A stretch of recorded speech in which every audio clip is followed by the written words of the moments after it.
Hi friends, welcome to Brain Food Bites. ఈరోజు మన వీడియోలో అసలు చావు అనేది లేకుండా ఎన్ని సంవత్సరాలైనా బతకగలిగే చేప గురించి మీకు తెలుసా? అంతరిక్షంలో ఉండే జీరో గ్రావిటీలో సైంటిస్టులు ప్రతిరోజు ఆహారం ఎలా తీసుకుంటారు? విమెన్ సైకాలజీ ప్రకారం అమ్మాయిలు ఎలాంటి అబ్బాయిలను ఎక్కువగా ఇష్టపడతారు? వీటితో పాటు మరికొన్ని ఫ్యాక్ట్స్ తెలుసుకుందాం. దానికంటే ముందు మా ఛానల్ను సబ్స్క్రైబ్ చేసి బెల్ ఐకాన్ని యాక్టివేట్ చేసుకోండి. ఈ వీడియో చాలా ఇంట్రెస్టింగ్గా ఉండబోతుంది, కాబట్టి పూర్తిగా చూడండి. ఇక వీడియో స్టార్ట్ చేద్దాం. రీసెంట్గా రిలీజ్ అయిన కల్కి సినిమాలో అశ్వత్థామ మహాభారత కాలం నుండి మళ్ళీ కల్కి పుట్టే వరకు బతికుంటాడు కదా. ఈ జెల్లీ ఫిష్ కూడా అలాంటిదే. దీనినే ఇమ్మోర్టల్ జెల్లీ ఫిష్ అంటారు. దీని అసలు పేరు టెరటాప్సిస్ డోని. చూడడానికి ఒక 1 రూపీ కాయిన్ కంటే చిన్నగా ఉంటుంది. సాధారణంగా జెల్లీ ఫిష్లు గుడ్డు నుండి లార్వాగా పుట్టి కొన్ని రోజుల తర్వాత పాలిప్స్గా మారతాయి. తర్వాత పెరిగి పెద్దవై కొన్ని నెలల పాటు జీవించి చనిపోతాయి. కానీ ఇది మాత్రం కొన్ని నెలల పాటు జీవించిన తర్వాత దానికి ఏదైనా గాయమైనా లేదా అది అనారోగ్యంగా ఫీల్ అయినా తిరిగి వెంటనే పాలిప్స్గా మారిపోతుంది. మళ్ళీ ఒక బేబీ జెల్లీ ఫిష్లా తన లైఫ్ను స్టార్ట్ చేస్తుంది. ఈ విధంగా ఈ సైకిల్ మళ్ళీ రిపీట్ అవుతూ ఉంటుంది. ఇలా ఇది ఎన్ని సంవత్సరాలైనా చావు లేకుండా బతకగలదు. అయితే ట్విస్ట్ ఏంటంటే, ఇది వయసు అయిపోవడం వల్ల చనిపోదు, కానీ సముద్ర జలాలు కాలుష్యం అవడం వల్ల లేదా ఏదైనా వేరే పెద్ద చేపలు వీటిని తినడం వల్ల ఇవి చనిపోతాయి. ఈ విధంగా ఇవి వయసు తగ్గించుకోవడం ఎలా సాధ్యపడుతుంది అని సైంటిస్టులు వీటి మీద పరిశోధనలు చేస్తున్నారు. ఒకవేళ ఈ పరిశోధనలు కానీ సక్సెస్ అయితే మనం కూడా వయసు తగ్గించుకోవచ్చు, లేదా అసలు చావు అనేది లేకుండా బతకొచ్చేమో. ఒకవేళ మీకే వయసు తగ్గించుకునే అవకాశం వస్తే మీరు ఏ వయసుకి వెళ్తారు? లేదా మీకే అసలు చావు అనేది లేకుండా బతికే అవకాశం వస్తే ఎన్ని సంవత్సరాల వరకు బతుకుతారు? తప్పకుండా కామెంట్ చేయండి. మనల్ని అప్పుడప్పుడు చీమలు కుట్టినప్పుడు అవి మన చేతికి దొరికితే వాటిని కసిదీరా నలిపి పారేస్తాం. కానీ వాటి రక్తం ఏ కలర్లో ఉంటుందో తెలుసుకోవాలని ఎప్పుడైనా అనిపించిందా? సాధారణంగా మన రక్తం రెడ్ కలర్లో ఉంటుంది, అది అందరికీ తెలిసిన విషయమే. కానీ చీమల రక్తం ఎల్లో కలర్లో ఉంటుంది. దీనినే హెమోలింఫ్ అంటారు. చీమల రక్తంలో ఎర్ర రక్త కణాలు, హిమోగ్లోబిన్ ఉండవు. అండ్ అసలు చీమల్లో రక్తనాళాలే ఉండవు. అందువల్ల వీటి రక్తం శరీరం అంతా స్వేచ్ఛగా ప్రవహిస్తూ ఉంటుంది. ఇంకొక విషయం ఏంటంటే, చీమలు మనలా ముక్కుతో గాలి పీల్చుకోవు. వాటి శరీరం మీద స్పిరాకిల్స్ అనే చిన్న రంధ్రాలు ఉంటాయి. చీమలు ఈ రంధ్రాల ద్వారానే శ్వాసను పీల్చుకుంటాయి. ఈ స్పిరాకిల్స్ అనేవి శరీరం అంతటా ఉండడం వల్ల బాడీలోని అన్ని పార్ట్స్కి ఆక్సిజన్ అందుతుంది. చీమల రక్తం ఎల్లో కలర్లో ఉంటుందని తెలుసుకున్నాం కదా.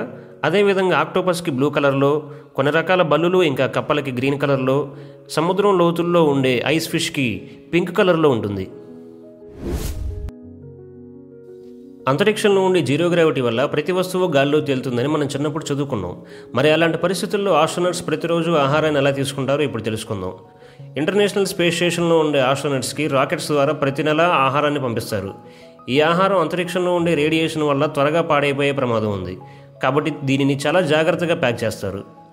ప్యాక్ చేసేటప్పుడు ఆహారంలో ఉన్న వాటర్ కంటెంట్ మొత్తాన్ని రిమూవ్ చేసి ఆహారాన్ని డ్రైగా మారుస్తారు. ఇది ఆహారం ఎక్కువ రోజులు నిల్వ ఉండడానికి సహాయపడుతుంది. ఆస్ట్రోనట్స్ దానిని తినేటప్పుడు దానిలో వాటర్ని కలుపుకొని తినడానికి వీలుగా మార్చుకుంటారు. ఆహారం చిన్న ప్యాకెట్స్లో ప్యాక్ చేసి ఉంటుంది. తినేటప్పుడు ప్యాకెట్ మొత్తాన్ని ఓపెన్ చేస్తే ఆహారం గాల్లో తేలిపోయే అవకాశం ఉంది. కాబట్టి తినడానికి వీలుగా అవసరమైనంత వరకు మాత్రమే ఓపెన్ చేస్తారు. అండ్ అలాగే తినడానికి స్పెషల్గా డిజైన్ చేయబడ్డ స్పూన్స్ను ఉపయోగిస్తారు. ఆహారం తినడం అయిపోయిన తర్వాత ఈ స్పూన్స్ గాలిలో తేలిపోకుండా వీటిని మ్యాగ్నెట్స్తో టేబుల్ మీద అతికిస్తారు. ఆహారాన్ని మింగడం కూడా అంత ఈజీ కాదు. కొన్నిసార్లు ఆహారం మింగాలంటే వాటర్ కూడా తాగవలసి ఉంటుంది. ఎందుకంటే గ్రావిటీ లేనందువల్ల ఆహారం సహజంగా కడుపులోకి వెళ్ళదు. వీరు బ్రెడ్ వంటి వాటిని తినకూడదు. ఎందుకంటే బ్రెడ్ చిన్న పార్టికల్స్గా విడిపోయి గాలిలో తేలుతూ ఓపెన్గా ఉన్న మిషన్స్లోకి వెళ్ళే ప్రమాదం ఉంది. అప్పుడు మిషన్స్ చెడిపోతాయి. లేదా కొన్నిసార్లు ఆస్ట్రోనట్స్ కళ్ళల్లోకి, ముక్కులోకి కూడా వెళ్ళే ప్రమాదం ఉంది. ఇది వారిని చాలా ఇబ్బంది పెడుతుంది. వీరు సోడా వంటి కార్బోనేటెడ్ డ్రింక్స్ కూడా తాగకూడదు. ఎందుకంటే గ్రావిటీ లేనందువల్ల అందులో ఉండే గ్యాస్ బబుల్స్ రూపంలో బయటికి రాదు. దీనివల్ల వీళ్ళు సోడా తాగినప్పుడు అందులో ఉండే గ్యాస్ని తేపుల రూపంలో బయటికి వదలలేరు. అప్పుడు గ్యాస్ కడుపులోనే ఉండి వీరిని చాలా ఇబ్బంది పెడుతుంది. ఎంత రుచికరమైన ఆహారమైనా అంతరిక్షంలో చాలా చప్పగా ఉంటుందని చాలామంది ఆస్ట్రోనట్స్ చెప్పారు. ఇలాంటి పరిస్థితుల్లో మీరు ఉండవలసి వస్తే మీరు మిస్ అయ్యే మీ ఫేవరెట్ ఫుడ్ ఐటమ్ ఏంటి? కామెంట్ చేయండి. సహజంగా అందరూ జంక్ ఫుడ్ తినడానికి ఎక్కువగా ఇష్టపడతారు.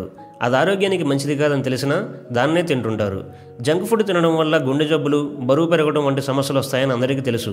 కానీ వాటితో పాటు జంక్ ఫుడ్ తినడం వల్ల వాటి ఎఫెక్ట్ మన బ్రెయిన్ మీద కూడా పడుతుందని అమెరికా కెమికల్ సొసైటీ వారు చెప్తున్నారు. వీరి రీసెర్చ్ ప్రకారం ఎక్కువగా ఐస్ క్రీమ్లు, కేకులు తినడం వల్ల వాటిలో ఉండే high levels of sugar and fat content మన బ్రెయిన్ ఆలోచన శక్తిని దెబ్బతీస్తుంది. ముఖ్యంగా 14 to 20 ఇయర్స్ ఏజ్లో ఉన్నవారు వీటిని తినడం వల్ల 20 ఇయర్స్ దాటిన తర్వాత వారి లైఫ్లో వాళ్ళు తీసుకోవాల్సిన ఇంపార్టెంట్ డెసిషన్స్ తీసుకోలేరు.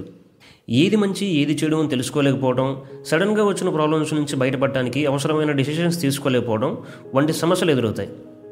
అయినా మేము వాటిని తింటాం అనేవారు ఎంతమంది ఉన్నారు? లైక్ చేయండి.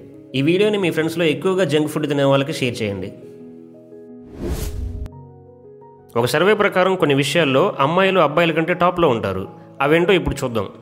అమ్మాయిలు అబ్బాయిల కంటే త్వరగా మాట్లాడడం నేర్చుకుంటారు. మాట్లాడే విధానాన్ని బాగా అర్థం చేసుకుంటారు. అమ్మాయిలకి ఇమ్యూనిటీ పవర్ ఎక్కువ, కాబట్టి వాళ్ళకి ఇన్ఫెక్షన్స్ త్వరగా రావు. సాధారణంగా అమ్మాయిలకి హియరింగ్ పవర్ ఎక్కువ, కాబట్టి వారు చిన్న చిన్న శబ్దాలను కూడా క్లియర్గా వినగలరు. అండ్ వాళ్ళకి మెమరీ పవర్ ఎక్కువ, కాబట్టి వారు చిన్న చిన్న విషయాలను కూడా బాగా గుర్తుంచుకుంటారు. అమ్మాయిల నాలుక మీద టేస్ట్ బడ్స్ ఎక్కువగా ఉంటాయి, కాబట్టి వారు మనకంటే 30% బెటర్గా టేస్ట్ని గమనించగలరు. సగటున అమ్మాయిలు ఒక రోజులో సుమారుగా 62 సార్లు నవ్వుతారు, కానీ అబ్బాయిలు 8 సార్లే నవ్వుతారు. యావరేజ్గా అమ్మాయిలు అబ్బాయిల కంటే సుమారుగా 8 సంవత్సరాలు ఎక్కువ బతుకుతారు.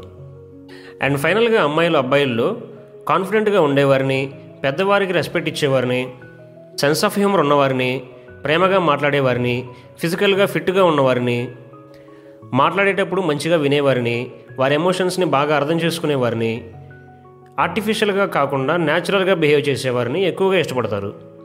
హే బాయ్స్, చూసుకోండి. వీటిలో మీకు కానీ మీ ఫ్రెండ్స్కి కానీ ఏదైనా క్వాలిటీస్ ఉంటే కామెంట్ చేయండి.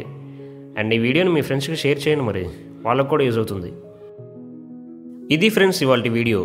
ఈ వీడియో మీకు నచ్చితే తప్పకుండా లైక్ చేయండి, అది మాకు ఎంకరేజ్మెంట్లా ఉంటుంది. ఈ వీడియోని మీ ఫ్రెండ్స్ అండ్ ఫ్యామిలీ మెంబర్స్కి షేర్ చేయండి, వాళ్ళు కూడా ఇన్ఫర్మేషన్ తెలుసుకుంటారు. అండ్ ఫైనల్గా మా ఛానల్ను సబ్స్క్రైబ్ చేసి బెల్ ఐకాన్ని యాక్టివేట్ చేసుకోండి. మరెన్నో ఇంట్రెస్టింగ్ వీడియోస్ మన ఛానల్లో రాబోతున్నాయి.